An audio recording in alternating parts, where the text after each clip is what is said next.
Welcome to Jets Game Day with Robert Saleh, presented by Audi. I got a public service announcement. They don't make them like this no more. Give me James on your back. Hey, dominate these guys. They can't get on the field with us. Give me three. What? What's up, big dog? Zach Wilson drops back. Lob left for Garrett Wilson. Garrett Wilson with an unbelievable self-tip. That was a try on the back shoulder. I know. Give me some energy, Tom. Come on. I'm waiting to pop. I'm waiting to rock out. Allen in the shotgun. Takes the snap. Looks right. Throws right sideline. And it's intercepted again by Jordan Whitehead. He's got a hat trick. Good job. Good job. Good job. Hey, I have no idea what's happening, but good job. I'm going to get some depth because they about to run a corner post. We're going to win the game. It's going to hydrate, get you something to drink. We'll be going back out there to do the same thing. And just like that, you feel how it's off your shoulders now? That was on them. I'm really going at you today. Right sideline 40. Brees Hall at the 20. 10, 5. House call. That's a Jet touchdown. Hey, someone looks fast. Gibson runs under. Walker's in front at the 40. At the Bills 30. Inside the 20. Stunner steps to the 10. One of the last players to make the Jet roster just took it to the house. It's so good.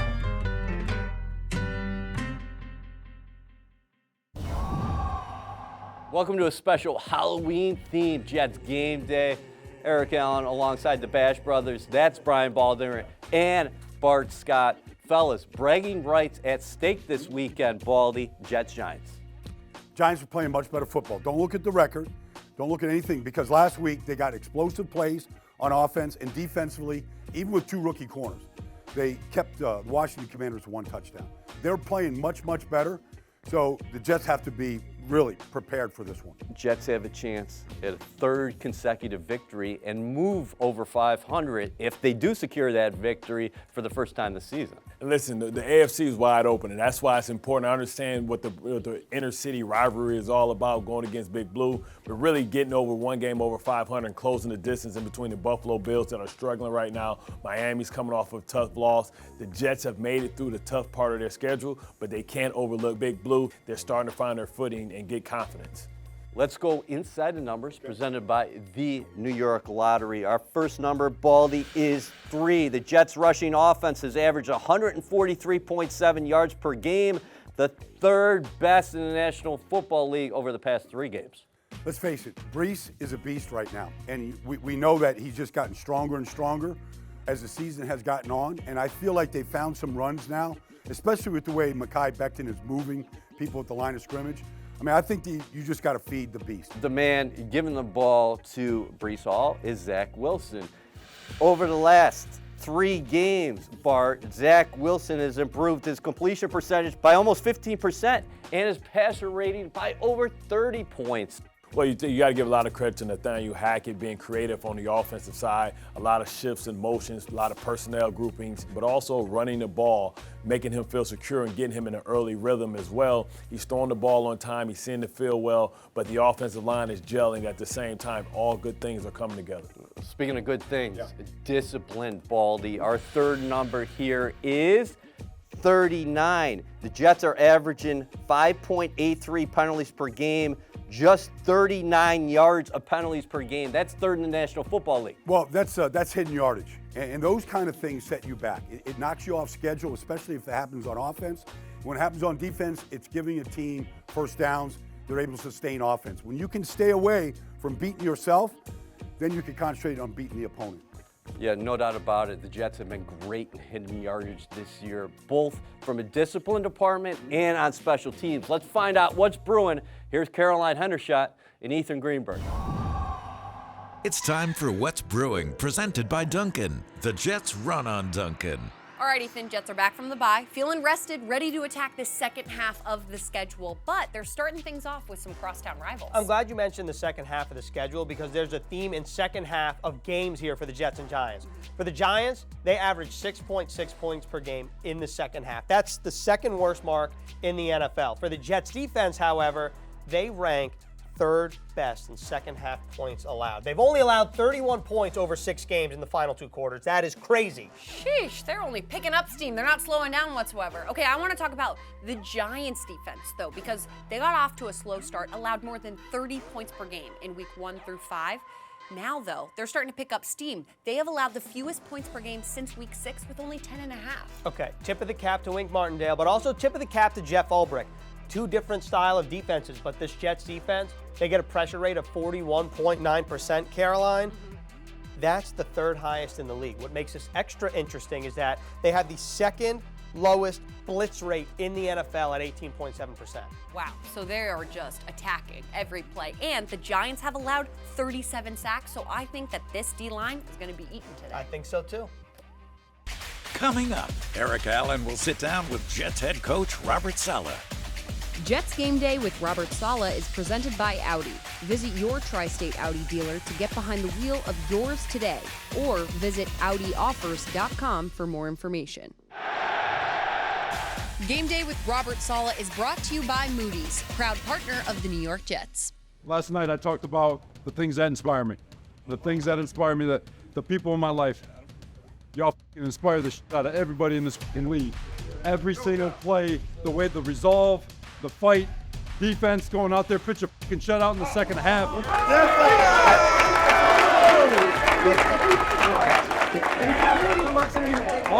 Offense, moving the ball up and down the field. We're that close. Let's go. Family on 3. 1, 2, 3. Family! Almost forgot. Last time we saw you was in that winning locker room after you guys beat the Philadelphia Eagles. What inspires you most about this team?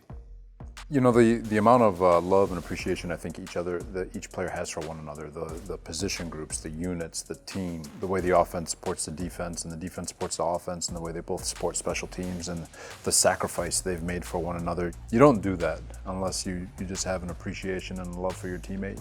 It is an inspiring group, and how hard they work, how much they love this game, how they approach each day, how much energy they bring to the building. They're a great group. Is it a double-edged sword in terms of going into the bye? You guys win 2 consecutive games, and then you got to take a break. No, you know, I felt like we needed it. You always want your bye week a little bit later, but at the same time, you know, you look at the schedule coming up, you know, globally. You don't want to look, you want to keep it day to day, right? But globally, we've got a Sunday night game, a Monday night game, a Friday afternoon game, a Thursday game. So we got a wonky schedule coming up with all these short weeks, long weeks. And we needed this bye week, 1, to kind of just get fresh and get ready for the second half of the season, and 2, I think everyone needed to kind of hit the pause button after this, you know, just how wild these first 6 weeks were. The ridiculously emotional roller coaster of week 1, adjusting the offense on the fly, and all the noise that surrounded this organization during the first 3 weeks, and now all the pats on the, like, we just needed to step back and just take a deep breath and have a weekend of just watching other teams play, and hopefully we can attack the second half of the season. We talk about how cool this roster is all the time, but when you think about guys like John Franklin Myers, who was a waiver claim, Quincy, a waiver claim in 2021, Tony Adams making this key play at the end of the game in week 6 against the Philadelphia Eagles. He's an undrafted free agent.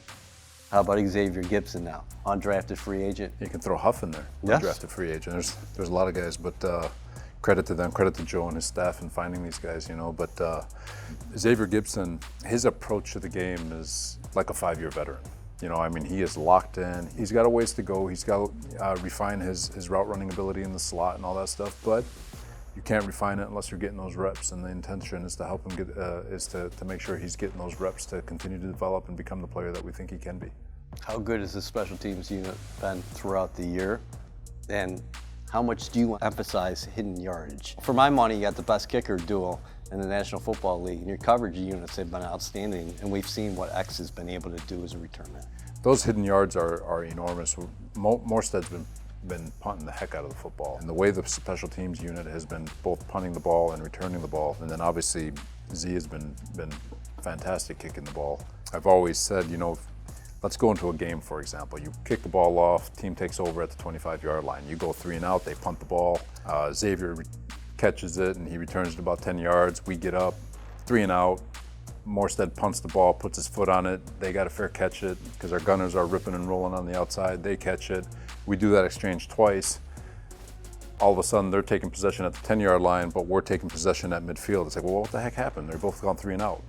Those are the hidden yards that people never really recognize. And when you have gunners, the gunners we have, and the punter we have, and the returner we have, you can gain yards just by having that simple exchange all the way down the field. What about this week and how interesting the matchup is? Because you've always talked about your respect for Wink, and the way they approach defense is so different than you. Yeah, I watch them and I'm like, I'm in awe. I'm like, how do they coach all this? Because you're expecting to turn on the tape and say, okay, they got 100 different defenses. They're going to have free runners everywhere. And that's not the case. You know, they've got body in a body. They're in their zones. The pressure's getting to the quarterback. They know exactly where they're supposed to be. They're aligned properly. You don't see people running all over the place. It is a very well-constructed defense, and he does a really nice job coaching it. And you're right, it's a complete opposite of what we are. We are 4-man rush and just play zone, and they're bring the house as many times as possible, and they'll play zone behind it, man behind it. They'll 4-man rush. They do a little bit of everything, and and they do a really good job with it. And you really got to look at their playmaking ability and the things that they've done. Especially the last 2 weeks, they've made it very, very difficult on offenses. They got a good football team. They're doing a really nice job. You said offensively you think you're really close, and you're moving football. So now it's just converting in the red zone. The last, Kansas City, I felt like we performed well in the red zone. The last 2 weeks we've gotten there 9 times, only got in once, and you can argue those because Philadelphia let us score, or they didn't, whatever it was. But at the end of the day, when you try to divvy it up and you're trying to figure out why, it's a little bit of everything. We're getting there, and that's the positive part. The key for everything else is going to be how do we punch it in, and that's going to be consistency and eliminating self-inflicted wounds. Quickly, defensively, I know you guys are going to be prepared for whatever quarterback they throw at you this week. But can you talk about the emphasis, takeaways in the offseason, and how that's come to fruition here early in 2023? You want to be a dominant defense with or without takeaways. And now, with that said, takeaways forever in the history of football is the greatest indicator between wins and losses. We continue to put pressure on the quarterback, and we can generate leads or keep the games close, and where teams feel like they have to press to make a play, we feel like we could take advantage of them. What do you think the atmosphere is going to be like this week? You guys have played so well at home, but you're the away team. I don't know. It's going to be interesting. It is the Giants, and I'd imagine that it's still going to be a Giants crowd. I'm sure some Jets fans are going to sneak in there, I hope. It's my first Jets-Giants experience, true one, and I'm looking forward to seeing what it's like. Thanks, Coach. Thank you.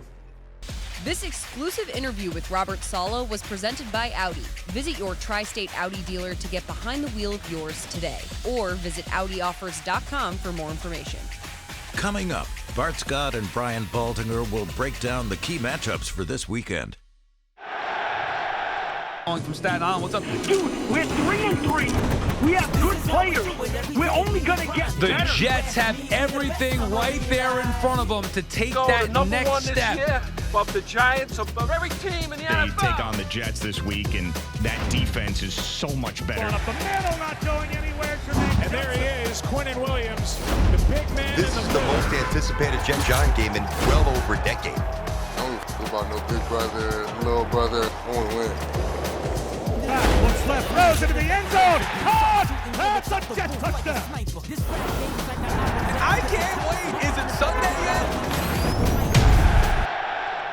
This film breakdown is brought to you by your local Kia dealers. Discover what happens when rugged capability meets true performance. Learn more at kia.com. Kia, movement that inspires. We're having fun on a Halloween-themed Jets game day. I'm here with the Bash Brothers. That's Baldy, that's Bart. Let's dive into some film. Mekhi Becton, the big ticket, about to make his 5th consecutive start at left tackle. Well, if you watch him right here at the left tackle in this play against Denver, like they're going to double team, but watch him just cave in the whole line, and then watch Brees just take it right here. When you see him moving right here, like here comes the ticket. Now he's just pushing Laken Tomlinson to tackle everybody down. And watch Brees just hug it right here. He almost broke this one out the back door right there. But that's what you want. Bart, I love that because you could have made it through that hole. Well, maybe not. I tell you what, but Langton, you talk about being the postman, setting the defender up, facing him up, and Mekhi Becton coming with the sneak from the side is awesome. And getting skinny is always the key when you want to break big runs like that. How about him in pass sets? So on this play right here, like he's just going to have a nice little short set out here to a good player in Josh Sweat.